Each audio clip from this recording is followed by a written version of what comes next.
live, going live. Want to put your hat on? I guess I could. You probably should. I think I'm going to keep mine off and just stick it to my sweater. Okay.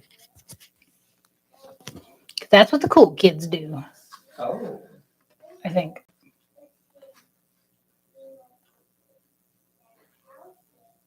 Say something funny. Say something funny. Good enough.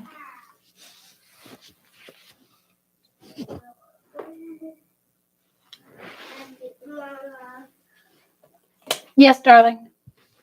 Well, when they go poop. Okay. Okay, let's go. When they go doo-doo. Go do. Okay. Okay. Well, that's a good idea. We shall return. Thank you for letting us know.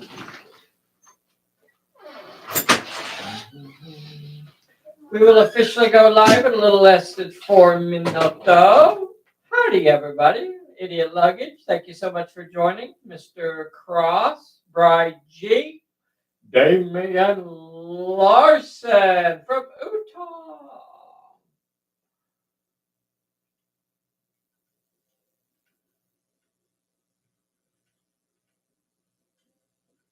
Howdy, howdy, howdy. Howdy, howdy, howdy.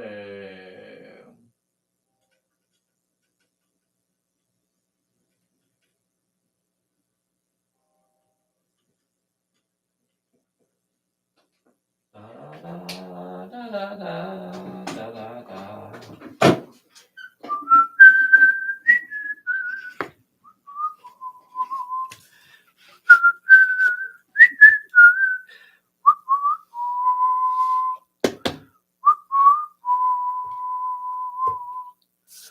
Let's see, what's next?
We're going to go live at a little less than uno minuto.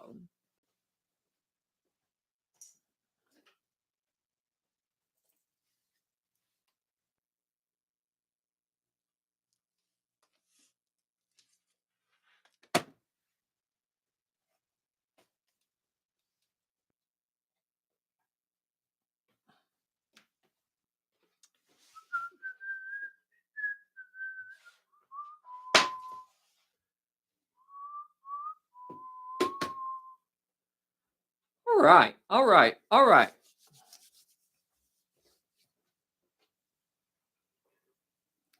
Who all's on here tonight with us? Don Lovejoy, thank you for joining. Marty Devine just had some fun convention games up in the Chicago area. That was awesome.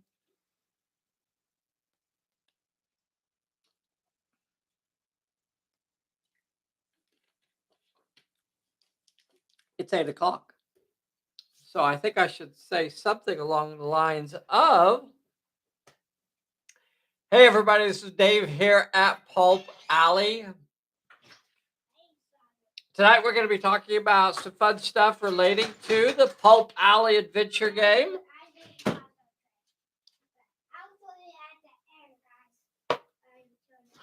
And I am with the world's most dangerous Bessy. Yay, Bessy. So trying to figure out something for Sunday. We have Sean Peck coming to play with us this Sunday. So I think we're going to put out some Romans.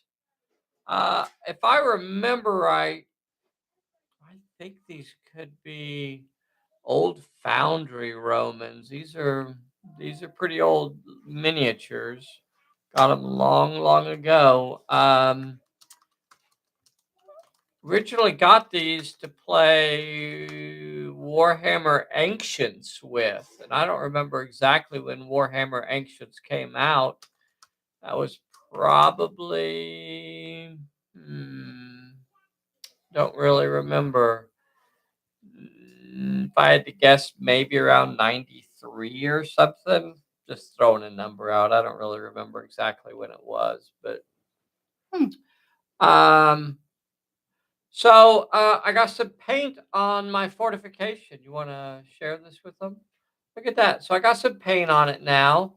A quick paint job on it. Quick little something to get to call it good enough to play. You know, because that's pretty much how we do That's our things niche. around here. That's how we do things.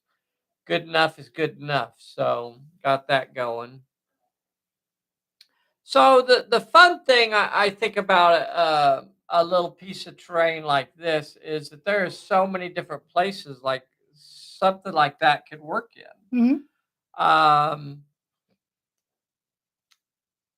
I think that I was inspired by a fortification that I saw in an old Osprey book. It may have been Norman era, like 1100s, somewhere in there, 1066 onward, sort of time period. I could be wrong, but I think that's kind of where the inspiration for this came from. And then I expanded on it a lot, I expanded on it and kind of had to fill in, with other ideas as I went along with it. But you could use this in so many different places. I could throw this into Japan. I would use this in a feudal Japanese setting. I would put it in China. I would use it in Russia. I would use it in Europe. You're right. I would use this like so many different places that you could put something like this. I would put it in Boston for a American Revolutionary War sort of time period. There's just so much stuff that you could use this for. So it's a nice, fun, nondescript little outpost that you can put in a lot of different places and use it. So set in a box, and I think we may have played with it like one time before it was actually finished. Um, but after that, it sat in a box for a good 40 years or so before I rediscovered it again and just this week and decided, hey, you know what? That would be fun to get out and actually finish. It was. I always liked it. I always thought it was a cool piece of terrain. So a lot of fun little pieces on it. I always intended to build a keep. I always intended to try and build a small little keep to go along with it, and maybe a few interior buildings. Maybe I'll have to recruit Jerry and see if he'll, you know, step up to it. Although right now he's working on a pretty cool project. I can't tell. I don't know. You were cagey about it just now. I was cagey about it. So I followed your lead. Okay. um,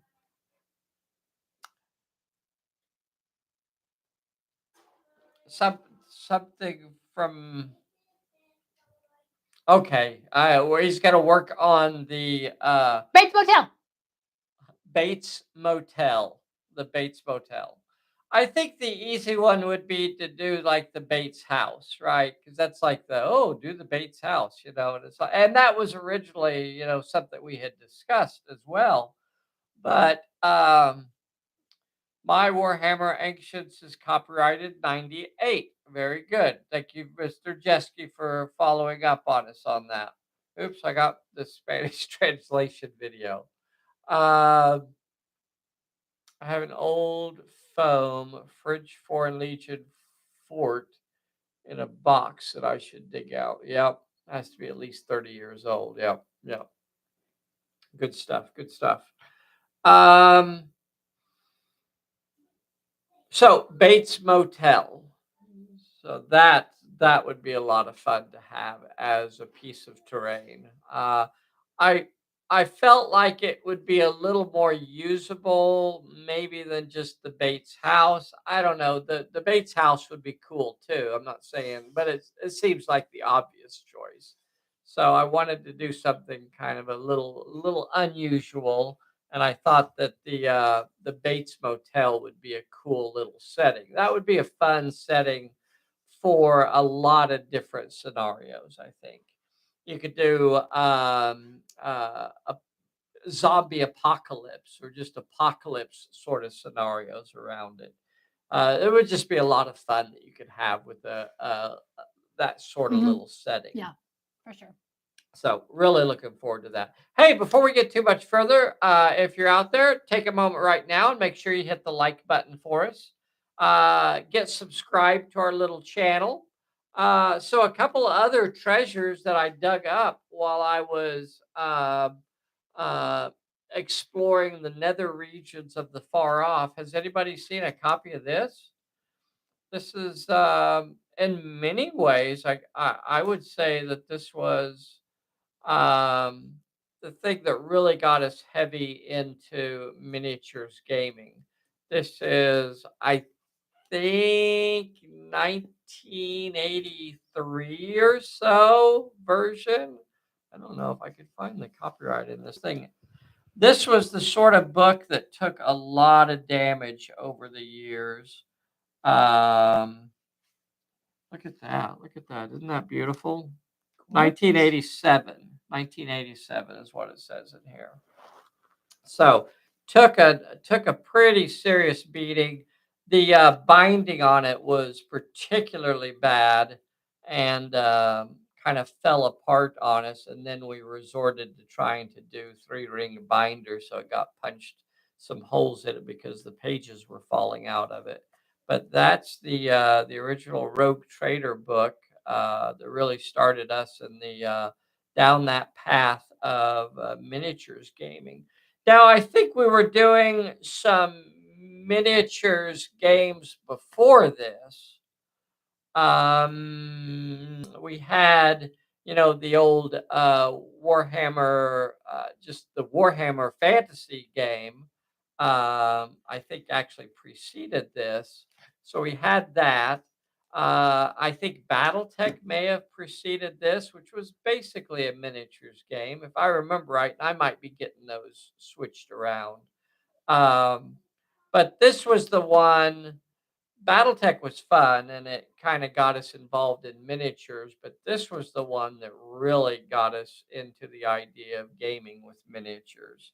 We did a lot of gaming with miniatures just in the role playing games that we were doing, Dungeons and Dragons and RuneQuest and stuff like that. So that was a big deal. But then when this came out, that was just pretty crazy. And then, of course, look at this one. There's another treasure from the past, the Warhammer Fantasy Battle game. So, how cool is that? This one held up quite a bit better through the years. Give me 4. this one held up quite a bit better than the other one did through the years. So let's see when this was released. Let's see. You see a date? Gosh, copyright 1987. So That's older than I am. the binding on this one is still kind of falling apart there. So how about that? I think this would be the third edition. I think there were two editions before this. I think there was a the boxed set that had this two or three little books in it. It was a box set similar to this. It wasn't the big box game like they do. I guess it would be fourth edition is when they went to the big box games for this sort of thing. But for third edition, they think they still had just the book and stuff like that. But really, really cool. So those were a big inspiration for us as we got into miniatures gaming and then really turning it into a hobby for us and stuff like that. So that was a big deal. Those were games that we played over and over again. Had a lot of fun with those. And those go back, 87 would be what? 35 years? Something like that. 36. 36 years. So that's quite a ways. That's quite a ways back. You said those are older than you. Those books are older than you Yeah, are. I'm 34. So pretty fun times. Pretty fun times going back and discovering all of these old treasures like this. Do you guys still have your old stuff? I know there's a lot of stuff that I lost through the years. There's a lot of stuff that I've did not hold on to, which I kind of regret. There was a time when, I painted miniatures and I painted miniatures for other people and I sold them. And I would say probably around the 90s, I stopped doing that because one thing that I ran into is that I realized that I put more effort into miniatures that I painted for other people than I put into my own. And then also was that I really liked the miniatures that I was painting, and I didn't want to paint a really really cool miniature and then give it or sell it, because I was like, man, I really like that miniature, I want to have it. I saw one recently that I dug up.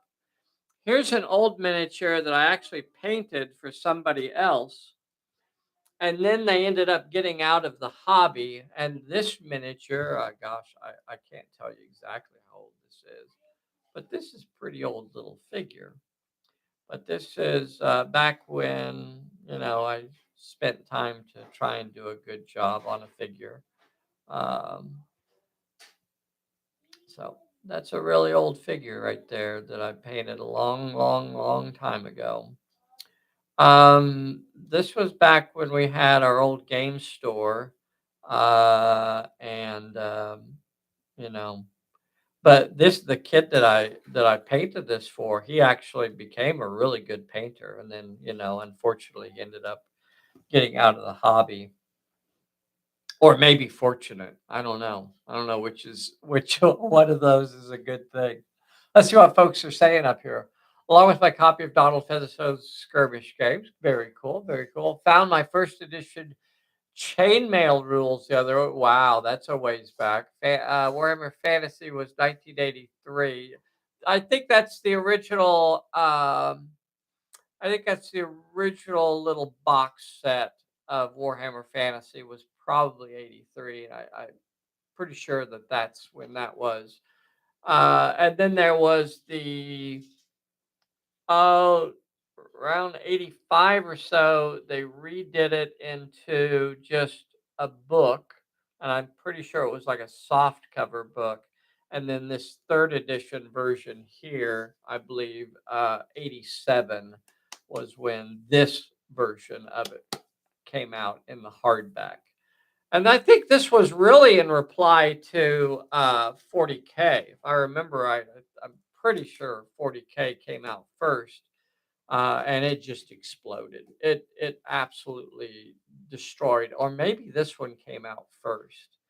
But when 40K came out, it absolutely destroyed Warhammer Fantasy as far as it, and the sales almost went to nothing on that. This was huge and just totally dominated the hobby. Probably still does in many ways. It's the, what do they call it, the, like the flagship game or Flagship, whatever. yeah. It's the one I see at hobby stores. Hmm.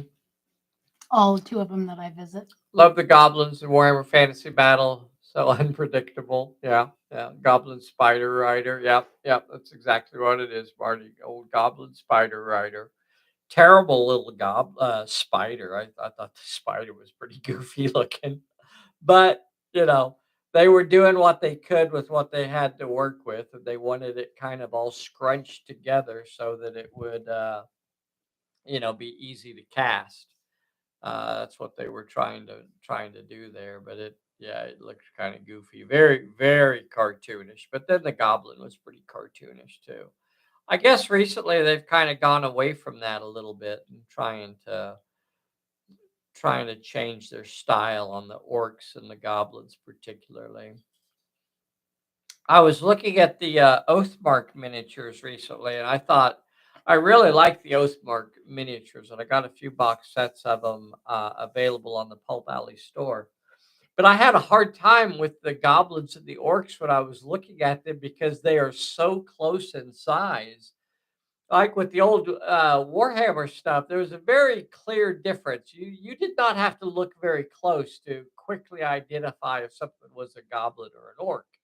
Just pretty darn obvious. But those Oathmark goblins and orcs are, they're pretty darn similar. I was having a hard time actually telling the difference between those two. So Romans and zombies this Sunday. Is that going to be fun? So the scenario is gonna. I don't want to. Should I tell them what the scenario is gonna be?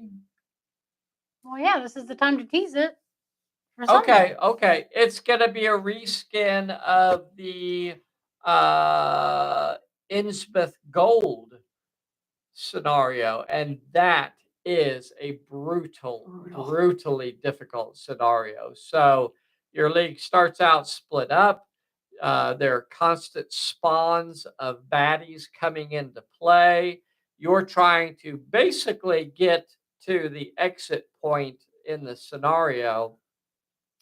And in this scenario, it will be the fort won't be set up quite like this. It'll be based on that scenario. So it'll basically be trying to reach the gate of the little fort, the little outpost, while you have zombies, spawning in and trying to stop you. So it's going to be a ball. Yeah, It's going that to sounds be like a blast. lots and lots of fun. We'll see. We have Sean Peck joining us this Sunday. Hate the new style GW fantasy stuff. What's nostalgic, I guess. What do you dislike about it, DW? Can't just throw that out there. You got to give me a reason, mister.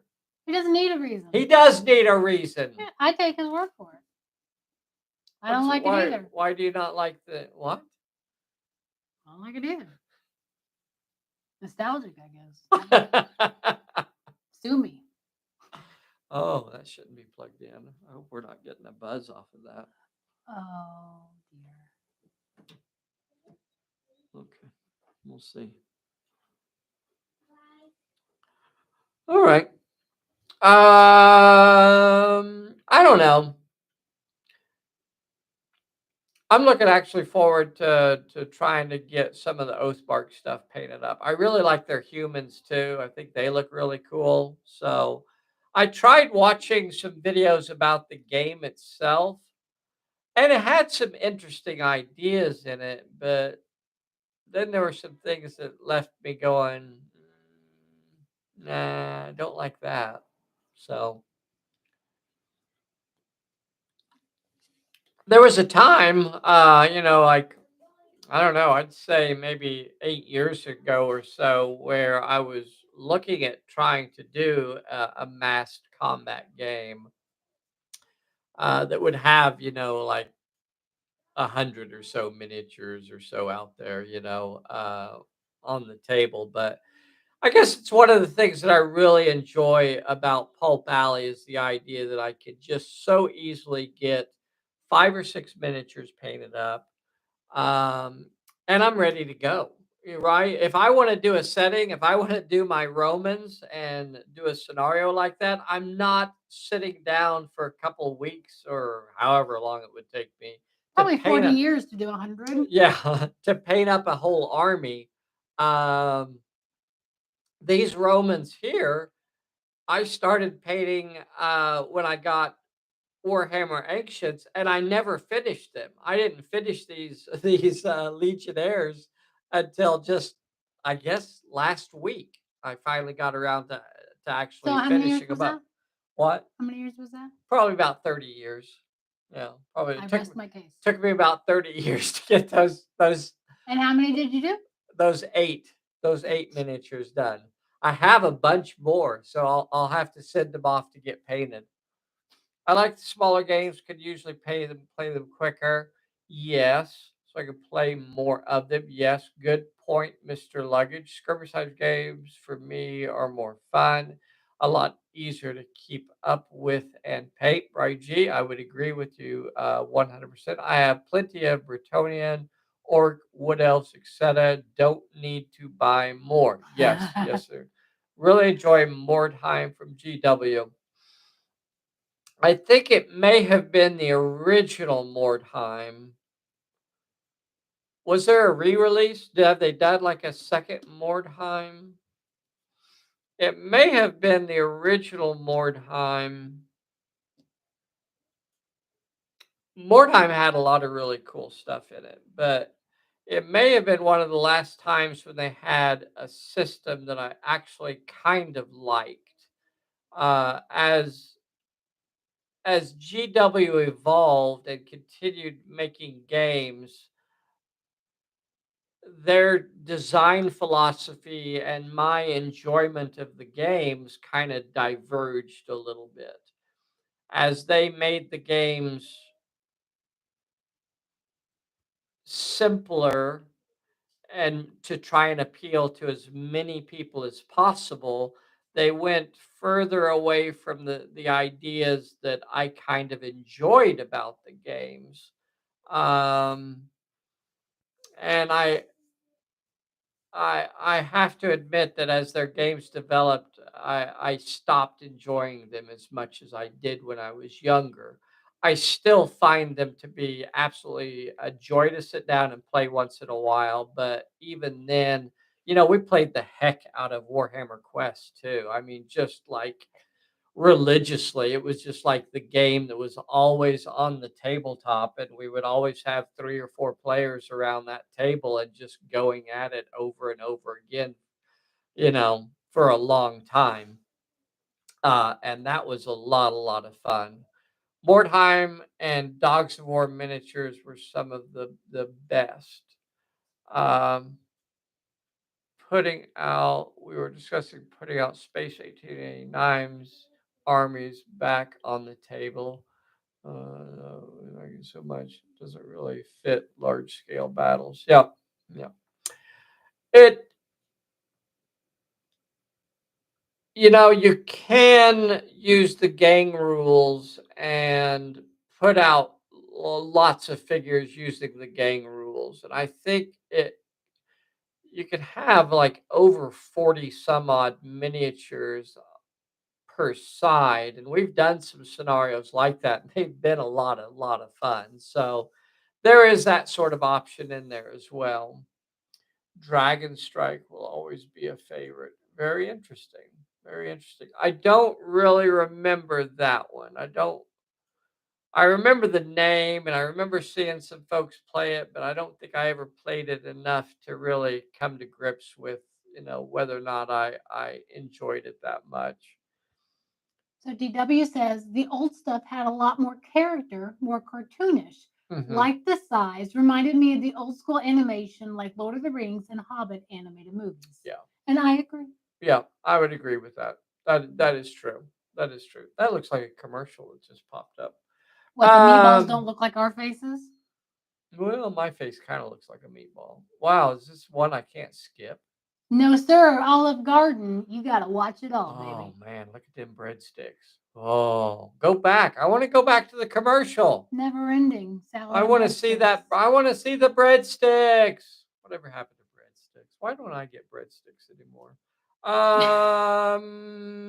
So new stuff. You have 4 minutes. Okay, we're going to go through this quick. So new stuff for Pulp Alley that we are still working on. So spells and magic, I was actually working on that today. So trying to fine tune. Actually started working on the. I had a Las Vegas commercial. Well, they know their customers. Damian Larson All, was about bees. mine was about bees. I got Olive Garden. What else did everybody get? Wow, I wonder if they're timed to all happen at the same time. That's interesting. Normally, I don't think we get it when they get them, but Oh, really? I guess. Well, I mean, in general, they say it pops up when they don't pop up on ours, but Okay. What kind of blah, blah, blah. Okay. I had a lot. Oh, focus. okay. New card decks. I would really like to update all of the old cards, like the Shadow Legacy, Who? Pact of the uh, Agonali. Pact of the Agonali, all of those old cards. I would really like to probably discontinue them and re-release them into updated for second edition, because there's a lot of cards there that I like, but because of the games that we do on Sunday, we don't use them enough, and so I would like to go ahead and get them updated to second edition Mhm. and maybe change the format a little bit and combine them into a smaller group of packs, maybe 2 or 3 packs instead of right now we have 4 different Phantom Agent packs and 3 different expansion packs. So it's like 7 different packs to add to your fortune deck, and I'd kind of maybe like to reduce that down to 2 or 3, but some and update it for second edition. Of course, we have still working on the new Tomb of the Serpent for second edition. The new scenario books. We need to get a new scenario book for the last. We have 2 scenario books. We have the original scenarios book, and And then we China have China Station. Station. So we still have 2 years worth of scenarios of the month that need to be combined into a single book, maybe 2 books, maybe just one single, fat book. We'll just see which way we go with that. Don't forget, we have a live game every Sunday. If you'd like to play with us on a Sunday, I did not get any. Neil Morgan says he didn't get any commercials. Hey, Joey, you want to come here? Do it. You Bring want to your come monster say? truck? You want to come say bye to everybody real quick? That's okay. You don't have to, baby. That's all right. All right. Bye, everybody. Play us out Bye. of here, Bessy. Doodle-doo-doo-doo-doo-doo. Well, they have to leave. Bye, everybody.